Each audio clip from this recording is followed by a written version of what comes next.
Assalamualaikum warahmatullahi wabarakatuh. Saya Dr. Eko Sucaka, Magister Manajemen. Saya adalah salah satu dosen pasca sarjana Universitas Islam Nur Lampung. Dalam hal ini saya mengampu mata kuliah Manajemen Kurikulum dan Pembelajaran.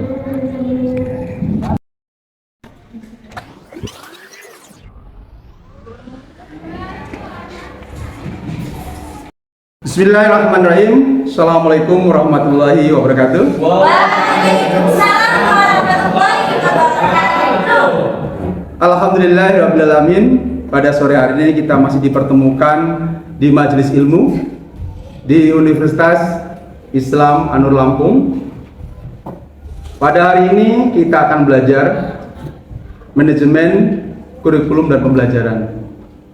Hari ini adalah hari ketiga, pertemuan ketiga Bapak Ibu, yang kita akan belajar bersama, yaitu landasan pengembangan kurikulum.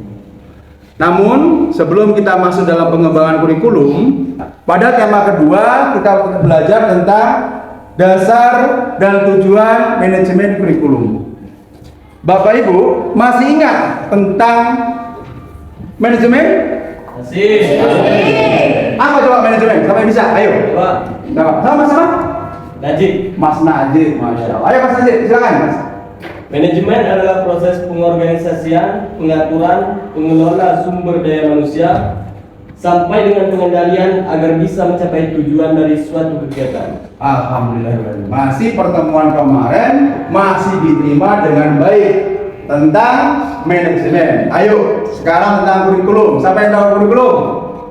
Coba Mbak yang paling cantik. Silakan Mbak. Iya, jangan kedinginan dong.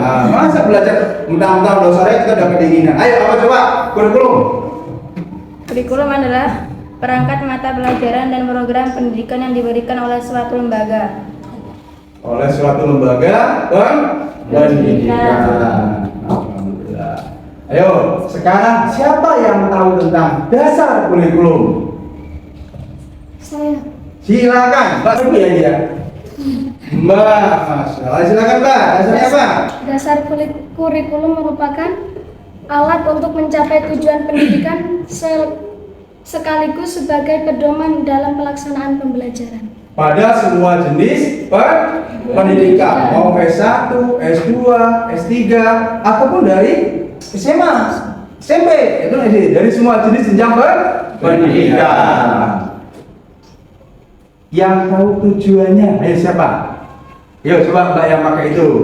Sebenarnya udah siap. Tujuan kurikulum yaitu sebagai alat pendidikan yang menghasilkan siswa berintegrasi.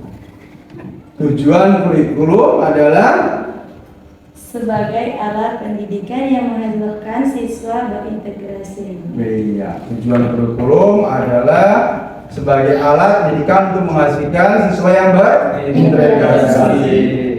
Dilihat dari karakteristik sosial budaya, setiap daerah memiliki adat dan istiadat, sehingga tujuan pengembangan kurikulum adalah muatan lokal yang disesuaikan dengan sikap daerah yang bertujuan sebagai berikut. Satu, seperti yang saya sampaikan, bahwa di setiap daerah, setiap sekolah mempunyai kebudayaan yang berbeda. Berarti yang pertama, satu, dapat melestarikan dan mengembangkan kebudayaan yang khas dengan daerahnya masing-masing. Yang kedua, mengubah nilai dan sikap masyarakat terhadap lingkungan ke arah yang positif. Jadi ketika kita bermain atau kita ada di sekolahan atau di kampus, bagaimana kita membawa perubahan yang ke arah yang positif. Jadi ketika kita mengadakan suatu perubahan tidak bisa sekaligus, ya. Namanya perubahan adalah pembaharuan, inovasi baru. Bagaimana adanya suatu penambahan, ya kan? Jadi ketika kita datang ke suatu tempat mengadakan perubahan tidak bisa sekaligus.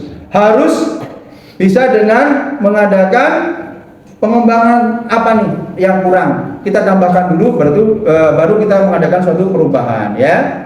Pengetahuan adalah seperangkat pengetahuan yang disusun secara sistematis yang dihasilkan melalui riset atau penelitian, sedangkan teknologi adalah aplikasi dan ilmu pengetahuan untuk memecahkan masalah-masalah praktis dalam kehidupan.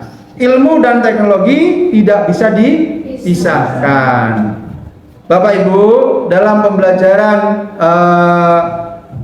landasan pengembangan kurikulum ini adalah suatu merupakan bantuan yang diberikan pendidik agar dapat terjadi proses perolehan ilmu dan pengetahuan, penguasaan kemahiran dalam satu pengembangan kurikulum. Oleh sebab itu, Bapak Ibu harus mengetahui dulu konsep dasarnya dulu ya.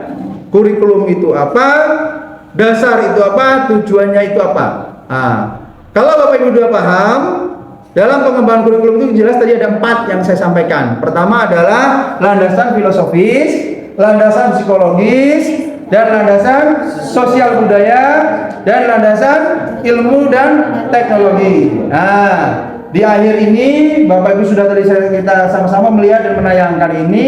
Tugas Bapak Ibu adalah menganalisis dari keempat itu. Landasan filosofis, landasan psikologis, landasan sosial budaya, dan landasan ilmu dan teknologi. Dari keempat ini bagi kelompok Bapak Ibu, setelah dibagi kelompok, lalu kita mengerjakan tugas itu masing-masing kelompok untuk menganalisis dari 4 itu. Dari jumlah kelas ini tolong disiapkan dibagi kelompoknya, lalu minggu depan kita mengadakan presentasi tentang landasan filosofis, landasan psikologis, landasan sosial budaya, dan landasan teknologi. Jangan sampai lupa, di minggu depan kita akan review bersama, kita akan presentasi bersama, kita kaji bersama. Masing-masing kelompok harus siap mempresentasikan. Dibagi siapa yang untuk jadi moderator, siapa menjadi untuk pembicaranya. Jadi nanti teman-teman lain bisa menyangga dan kita bisa mengetahui apa sih filosofis itu. Yang sudah disampaikan tadi saya menyampaikan secara umum, namun secara detailnya Bapak Ibu harus bisa mencari sendiri nantinya ya. Yang penting saya sudah memberikan gambaran utamanya dari landasan pengembangan kurikulum ada 4. Saya ingatkan kembali. Yang pertama adalah landasan filosofis, yang kedua landasan psikologis, ketiga landasan sosiologis, keempat landasan ilmu dan teknologi. Oke, terima kasih Bapak Ibu. Hari ini saya cukupkan sekian dulu tentang materi landasan pengembangan kurikulum. Namun jangan pernah lupa minggu depan kita akan presentasi untuk menyampaikan tentang 4 landasan tersebut ya. Oke. Yang jelas Bapak Ibu bisa menganalisis dulu. Bisa menganalisis, bisa mengidentifikasinya, lalu bisa mengakomodasi nilai-nilai apa tadi? Pengembangan produktif 4.0 ya. Oke. Terima kasih Bapak Ibu atas pertemuan hari ini. Marilah kita tutup acara pertemuan hari ini dengan lafaz hamdalah. Terima kasih atas semuanya. Saya berharap jangan sampai lupa minggu depan kita siapkan presentasinya. Ya, kita mulai dari kelompok 1 ya. Kelompok 1 dari Mbak siapa? Nisa. Mbak Nisa dulu besok. Oke, terima kasih semuanya. Kita akhiri. Assalamualaikum warahmatullahi wabarakatuh. Waalaikumsalam.